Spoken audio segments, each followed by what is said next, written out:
Hello guys, মৌয়া health টক্সের পক্ষ থেকে অনেক শুভেচ্ছা ও ভালোবাসা জানিয়ে আজকে নতুন একটা আপডেট নিয়ে তোমাদের সামনে চলে এলাম। তোমরা অনেকেই বলছিলে যে টেনশন থেকে নার্ভের সমস্যা হচ্ছে, তার উপরে একটা ভিডিও দেওয়ার জন্য। তো ভিডিওটা শেষমেশ আমি নিয়ে চলে এলাম, একটু ব্যস্ত ছিলাম বলে দেরি হয়ে গেল, তার জন্য এক্সট্রিমলি সরি। তো সরাসরি মেন টপিকে চলে যাচ্ছি। চলো, যে টেনশন আমরা করে থাকি প্রতিনিয়ত বিভিন্ন কারণে আমাদের ভিতরে নানান রকম টেনশন হয়ে থাকে, ঠিক আছে? সে ফিনান্সিয়াল প্রবলেম হতে পারে, কাজের জায়গা থেকে হতে পারে, ফিজিক্যালি কোনো প্রবলেম হলে সেখান থেকেও টেনশন হতে পারে। ওকে, তো টেনশন আমাদের যে কোনো কারণেই হতে পারে। এই টেনশন শুধু আমাদের মনের উপরে কিন্তু প্রেশার ফেলে না, টেনশন আমাদের ফিজিক্যালি অনেক রকম প্রবলেম তৈরি করতে পারে এবং সেটা আমাদের নার্ভ সিস্টেমের উপরে কতটা এফেক্ট ফেলে সেটা নিয়ে আজকে তোমাদের সঙ্গে কথা বলবো। অবশ্যই সলিউশনও আমি তোমাদেরকে শেয়ার করব। ওকে, তো তোমরা ভিডিওটা স্কিপ করো না, তোমাদের রিকোয়েস্টে আমি ভিডিওটা শেয়ার করছি।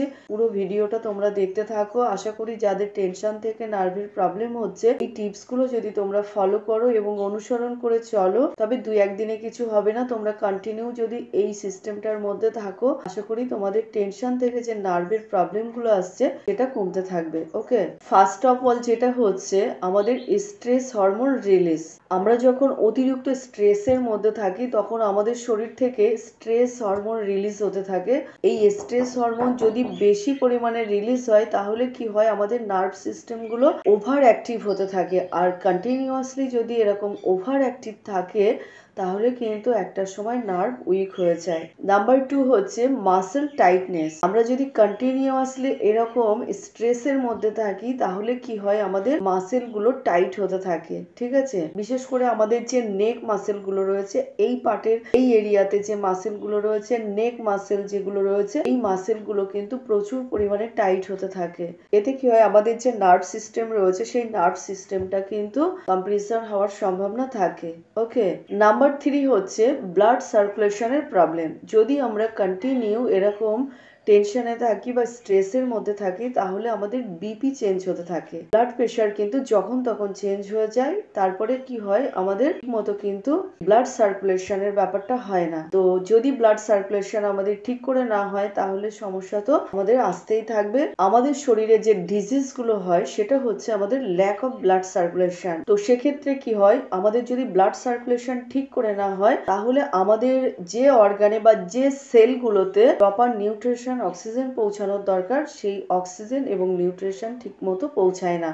ওকে, নাম্বার 4 হচ্ছে মাইন্ড বডি কানেকশন। প্রলংসড যে অ্যাংজাইটি বা টেনশন যদি আমাদের কন্টিনিউয়াসলি স্টে করে তাহলে সেক্ষেত্রে কি হয়, আমাদের হচ্ছে নার্ভ সিস্টেম যেটা রয়েছে বা আমাদের নার্ভটা অ্যাক্টিভ মুডে থেকে যায়। আমাদের নার্ভ সিস্টেম অলওয়েজ প্রলংসড অ্যাংজাইটি বা টেনশনে যদি আমরা কন্টিনিউয়াসলি থাকি তাহলে কি হয়, আমাদের যে নার্ভ সিস্টেম রয়েছে সেই নার্ভ সিস্টেম কিন্তু অ্যালার্ট মোডে থাকে। আর এর রেজাল্ট হচ্ছে, আমাদের নার্ভ যদি অ্যালার্ট মোডে থাকে তাহলে এর রেজাল্ট হচ্ছে নার্ভ পেন হবে, ঘুমের সমস্যা হবে, এমনকি আমাদের ডাইজেস্টিকেরও সমস্যা হতে পারে। এই যে কারণগুলি আমি বললাম, এই কারণগুলির জন্য কিন্তু আমাদের নার্ভ উইক হওয়ার সম্ভাবনা খুব বেশি পরিমাণে থাকে। এর সলিউশন কি আছে? এর সলিউশন হচ্ছে নাম্বার 1 হচ্ছে ডিপ ব্রিদিং অ্যান্ড মেডিটেশন। প্রত্যেক দিন যদি আমরা 5 থেকে 10 মিনিট করে মেডিটেশন করতে পারি তাহলে কি হবে, আমাদের যে স্ট্রেস হরমোন রয়েছে এটা রিডিউস হবে এবং আমাদের নার্ভ যে সিস্টেম রয়েছে সেই নার্ভ সিস্টেমটা কিন্তু সঠিকভাবে কাজ করবে।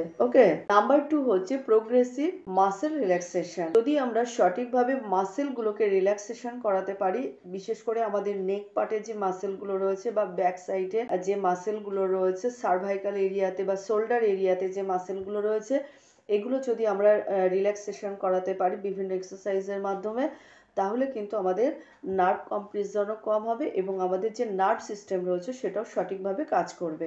ওকে, নাম্বার 3 হচ্ছে ফিজিক্যালি এক্সারসাইজ। এটা স্ট্রেচিং করতে পারেন, যোগা করতে পারেন, ওয়াকিং করতে পারেন। এতে কি হয়, আমাদের ব্লাড সার্কুলেশনও ঠিকঠাকভাবে হয় এবং আমাদের নার্ভ যে সিস্টেম রয়েছে সেই নার্ভ সিস্টেমও কিন্তু সঠিকভাবে কাজ করতে সাহায্য করে। তাহলে বুঝতেই পারছো যে যোগা বলো, এক্সারসাইজ বলো অ্যান্ড ওয়াকিং বলো, এইগুলো কিন্তু আমাদের নার্ভ সিস্টেমকে সুন্দরভাবে কাজ করতে সাহায্য করে। তাই নিজেদের জন্য যত ব্যস্তই থাকুন না কেন একটু সময় বার করুন আর হচ্ছে সুস্থ থাকার চেষ্টা করুন। নাম্বার 4 হচ্ছে হেলদি স্লিপ। আমি এর আগে একটা ভিডিওতে শেয়ার করেছিলাম যে ডিপ স্লিপ কিন্তু আমাদের শরীরটাকে সুস্থ রাখতে সাহায্য করে। কিভাবে সাহায্য করে? আমাদের যদি ডিপ স্লিপ হয় তাহলে বডি কিন্তু নিজের মতো করে তার জায়গাটা সে রিপেয়ার করে নেয়। ডিপ স্লিপ আমাদের বডি রিপেয়ার হয়, আর ডিপ স্লিপ যদি ঠিকভাবে না হয় তাহলে কিন্তু আমাদের বডি রিপেয়ারের কাজটা করতে পারে না। তো চেষ্টা করবেন যে ডিপ স্লিপ করার জন্য।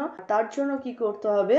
আমাদের পার্টিকুলার একটা টাইম সেট করতে হবে যে এই টাইমে আমি প্রত্যেক দিন ঘুমাতে যাব। যদি আপনি 10টায় ঘুমান তাহলে প্রত্যেক দিন কিন্তু ওই টাইমটা আপনাকে ধরে রাখার চেষ্টা করতে হবে। আর কি করতে হবে? যে আমরা ঘুমাতে যখন যাব তখন আমাদের টিভি হোক বা ফোন হোক তার স্ক্রিন থেকে আমাদেরকে কিছু না হলেও ঘন্টা খানেক আগে থেকে নিজেকে রিমুভ করতে হবে। টিভির ব্লু আলো বলুন আর ফোনের যে ব্লু আলো বলুন সেটা আমাদের ঘুমের সমস্যা ঘটায়, ঘুমটাকে নষ্ট করে।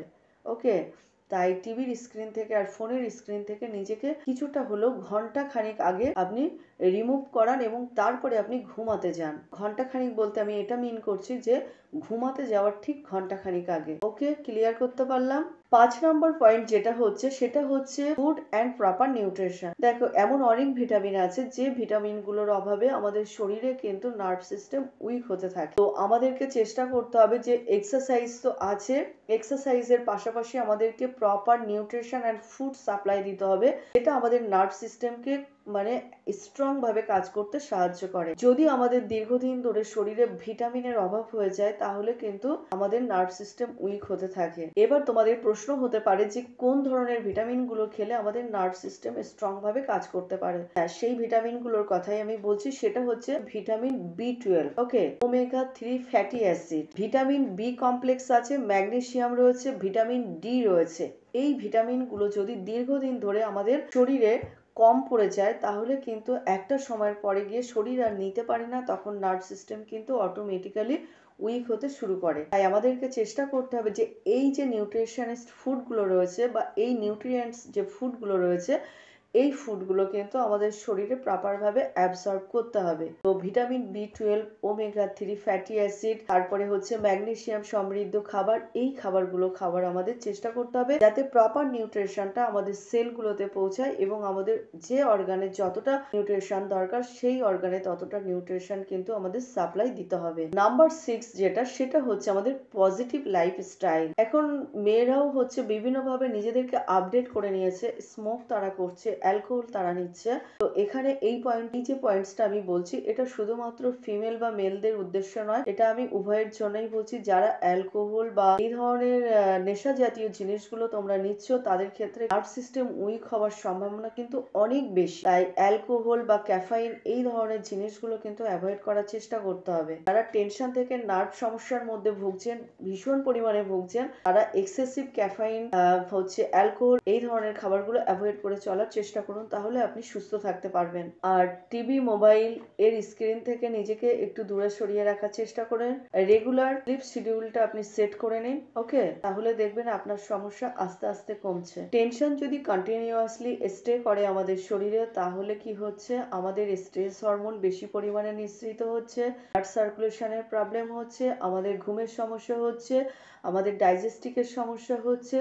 তো এই সমস্যাগুলো যাতে কম হয় তার কিছুটা টিপস আমি তোমাদের সঙ্গে শেয়ার করলাম। তো এই ছিল আজকের আপডেট। আশা করি ভিডিওটা তোমাদের উপকারে আসে। যদি ভিডিওটা তোমাদের ভালো লাগে প্লিজ সঙ্গে থেকো, আর আমার চ্যানেলে যদি নতুন হয়ে থাকেন চ্যানেলটিকে সাবস্ক্রাইব করে সঙ্গে থাকবেন। দেখা হবে আবার নতুন কোনো আপডেট নিয়ে তোমাদের সাথে। তোমরা ভালো থাকো, সুস্থ থাকো, বেস্ট অফ লাক।